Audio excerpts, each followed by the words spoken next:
एक भिकारी रस्त्यानं निघालं, रस्त्यानं रोज भीक मागायचं, रोज रोज रोज त्याला भीक द्यायची भिकाऱ्याला.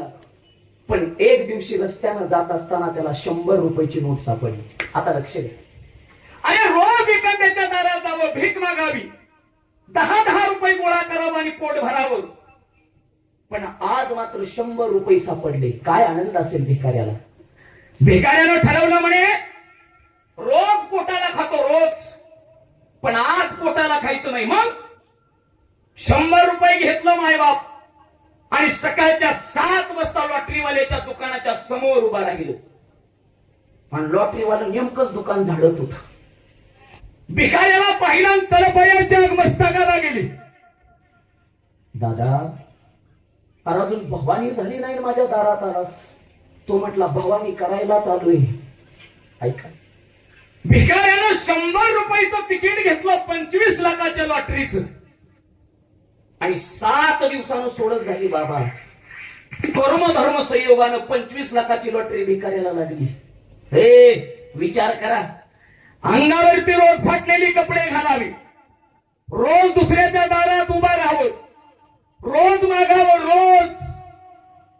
अशा भिकाऱ्याला 25 लाख लागल्यावरती काय आनंद असेल हो भिकाऱ्याचा. हे भिकाऱ्याच्या डोळ्यातून आनंदाचे अश्रू वाहतात. आणि भिकाऱ्यानं विचार केला म्हणे आज सगळं संपून टाकायचं, दारिद्र्य काय ठेवायचं नाही म्हणे. पळत पळत वाण्याच्या दुकानात गेलं. वाणी दादा, आतापर्यंत तुमच्या दारात भीक मागायला आलो, पण आजपासून येणार नाही. फक्त शेवटचं एक मला मदत करा. वाण्याला 25 लाखाचं तिकीट दाखवलं. मला 1 लिटर रॉकेल द्या आणि 1 काडीची पेटी द्या. 1 लिटर रॉकेल घेतलं, काड्याची पेटी घेऊन माळाव गेलं. माळाव देतो कोणच नाही तिथं. होय, अंगावरती फाटलेली कपडे बाजूला काढली आणि त्या कपड्याला भिकारी बोलतोय ढीग टाकून, दादा हो, आजपर्यंत तुमच्यामुळे जिथं गेलो तिथं अवहेलना सहन केली. आजपर्यंत ज्याच्या दारात जावं त्यानं भिकारी म्हणावं फक्त तुमच्यामुळं. आणि आजपासून तुमचा आणि माझा संबंध संपला.